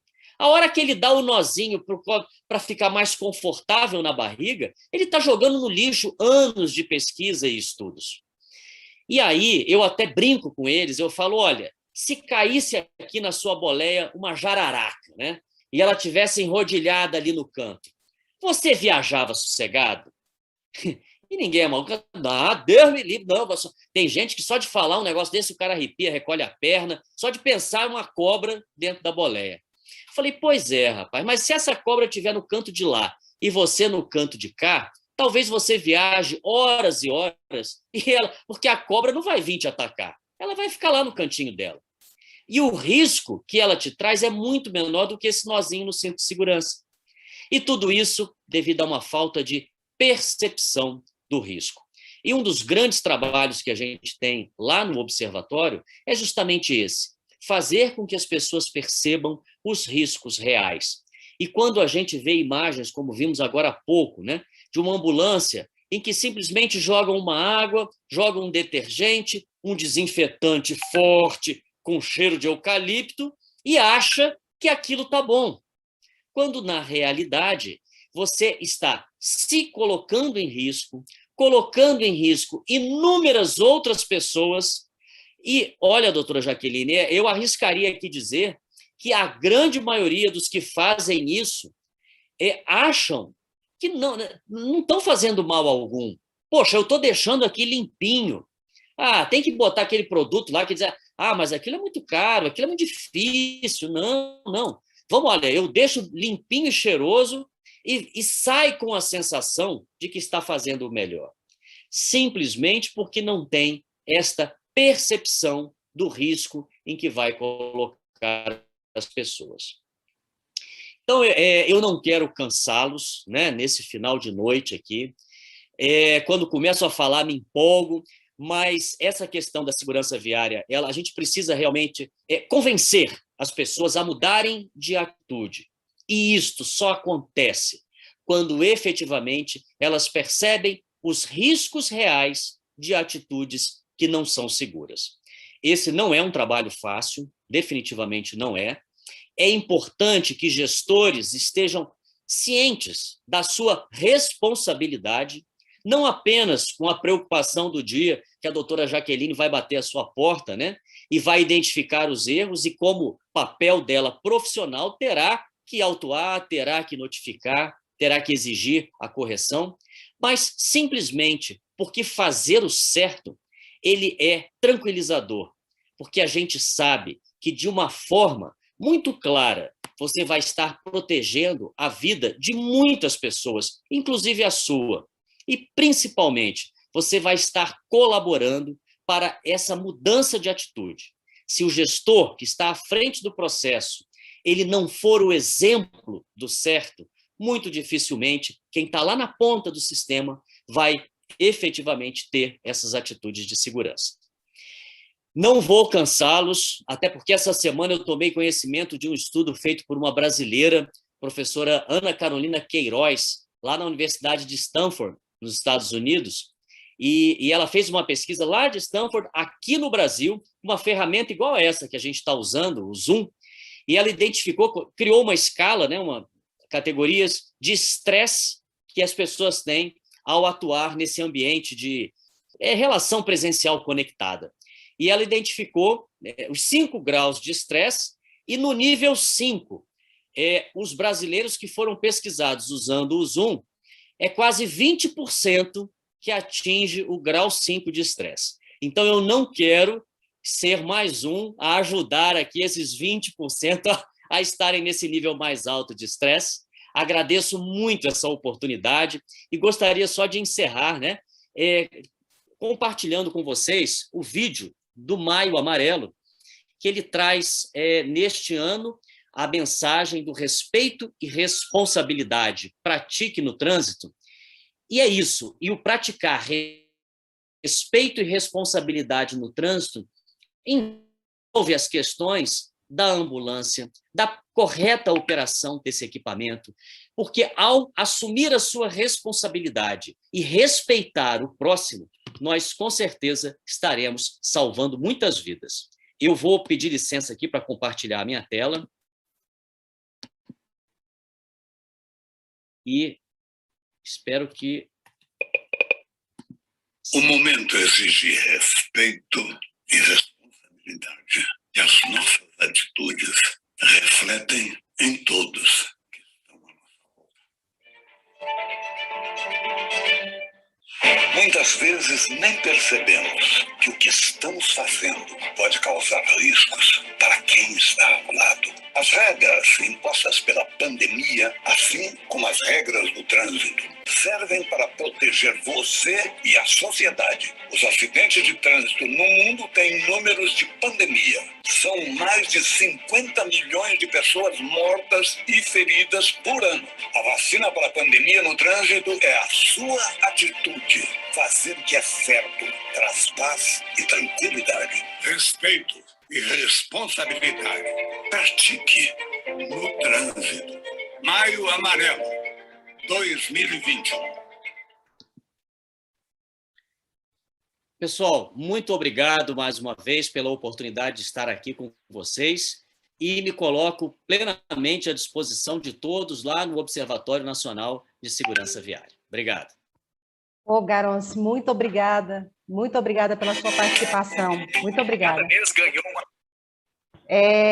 Você tocou em pontos importantes, eu até acertei com o Garons sua apresentação em junho, onde ele falará com mais profundidade essa questão da comparação, né? Eu acho que é muito importante, sabe, Zilá, Adriana, doutor Raimundo, porque não faz diferença, são transportes de pacientes e trazer modelos, que, igual o Garons acabou de passar, né? São mais de 30 anos de desenvolvimento, mas precisa começar, né? Então, e você ter esses modelos, apresentar como isso é feito, entregar para os gestores, né, para que eles comecem, né, e os especialistas também, ter modelos para os especialistas, para que eles já possam também, trabalhando em cima desses modelos, a gente consegue, vamos dizer assim, cortar caminho, vamos dizer assim, porque tudo isso faz parte também de uma política de gestão. Essa mudança de segurança, ela passa para as decisões dos gestores e passa pela decisão dos trabalhadores e passa pela adesão da sociedade, né, Garons? O trânsito envolve todas essas questões. Eu agradeço imensamente a parte que você falou sobre a percepção, e aí eu vou só fazer um destaque. É por isso que eu fico insistindo, tem que colocar os especialistas para conversar com todos, que vai desde a equipe dos contratos, entendeu? Até mesmo depois da execução dos serviços que estão sendo contratados. Então, se o trabalhador não tem essa percepção, compete às equipes técnicas multidisciplinares ensinar. ensinar. Para que eles troquem de roupa, tomem o banho, paramentem, desparamentem, façam uso correto dos equipamentos, saibam identificar os riscos, e para que tudo isso faça sentido na vida dele, para que ele realmente tenha essa adesão no processo de trabalho dele. Então, o papel das equipes técnicas, do SESMIT, da CIPA, do Serviço de Controle de Infecção, Núcleo de Segurança do Paciente, é essencial. Essencial. Nós temos problemas, inclusive, na formação, até na CNH. Isso aí deveria ter, né, Garon? São as outras questões que a gente discute a nível de câmaras técnicas, né, lá do CONTRAN. Mas que nós tratarmos essas questões aqui, nós fortalecemos quem está lidando com esses temas lá em cima, porque nós levamos os conhecimentos técnicos, esses saberes técnicos, e levamos a realidade que precisa ser mudada. Garonce, muito obrigada. Doutor Raimundo, suas considerações. Boa noite, agradecer a todos os palestrantes que estiveram aqui conosco, o Vilmar, Daniel, o Garonce, que esteve aqui. Só vou fazer 3 apontamentos de cada uma das oportunidades que nós tivemos aqui. O Daniel trouxe a importância da transição do cuidado e essa corresponsabilização entre setores. Isso é uma coisa importantíssima, porque cabe ao comportamento das pessoas que estão envolvidas entender que isso faz parte do cuidado do paciente. O Vilmar trouxe algo que merece até depois um momento de discussão, que é entender que quando você tem uma fragilidade ou tem um erro, é também uma oportunidade de aprender. E ele trouxe para a gente aqui algumas ferramentas de análise da causa raiz, porque muitas vezes na saúde nós estamos tão habituados a sermos reativos que a gente acaba não buscando a causa raiz do que está acontecendo. Então ele trouxe o diagrama de Ishikawa, ele trouxe um modelo de formação de um plano de ação, trouxe uma possibilidade do uso dos 5 porquês, e isso é muito interessante e precisa ser cultivado nas instituições de saúde. E o Garonce aqui nos brindou com uma avaliação muito interessante, que é o que tem-se de inovação na área da saúde, que é o trabalho com a percepção. Durante um bom tempo, a gente achava que o valor que o paciente enxergava era o valor do resultado da ação de um profissional, e não é isso mais. Hoje você tem um valor que ele é combinado, em que o desfecho é o esperado pelo paciente, uma integração entre processos com resultados assistenciais seguros, mas também uma dimensão experiencial. E essa é a percepção que o paciente tem que ter de todo esse processo complexo que o envolve. E trabalhar com a percepção talvez seja uma das grandes inovações aí do nosso atual momento da saúde, que é fazer com que todos estejam alinhados para que, ao final, o paciente tenha uma experiência adequada, mas principalmente com uma percepção de que foi seguro, foi adequado e foi também uma experiência não traumática. E agradeço mais uma vez aqui a oportunidade de estarmos juntos, né? Até agora, às 8h45, temos pessoas que estão aqui nos aguardando. Essa fadiga do Zoom, que é o que o Garonce trouxe para a gente, é uma realidade, né? Estamos aí há mais de ano aqui, que é uma experiência interessante, né? Conectando pessoas de vários locais, trocando experiência, mas cansa. E aí a gente precisa entender também os nossos limites. Obrigado. Fiquem com Deus aí. Boa noite. Adriana. Obrigada a todos, né, pela participação. Obrigada aos palestrantes, Vilmar, Daniel, doutor Garonce, pelas considerações, né? E só fazer algumas pontuações também. O doutor Garonce trouxe, né, a questão da aviação em segurança do paciente. Nós utilizamos muito a aviação como exemplo, como modelo, né, a ser seguido. Né? Essa questão da percepção dos riscos, tem vários estudos, né, que mostram, né, a diferença entre os profissionais da aviação e os profissionais da saúde quanto a essa percepção dos riscos, né? O quanto os profissionais da saúde ainda ignoram, né, a questão do cansaço, do estresse, ou mesmo informações, né, quando dada por profissionais, ou quando são muito jovens, ou então quando são muito velhos, né? E na aviação, nada disso é ignorado, né? Não é à toa, né, que a aviação está entre as organizações de alto nível organizacional, e a gente sempre procura colocar nesses exemplos da aviação na segurança do paciente.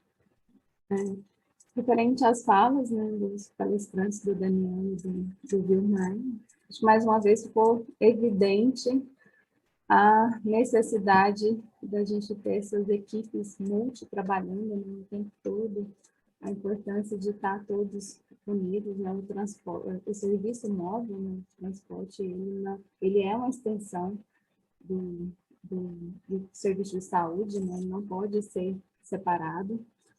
Hoje, dentro da segurança do paciente, a RDC 36, ela não traz a obrigatoriedade de se ter o núcleo de segurança do paciente dentro dos serviços móveis.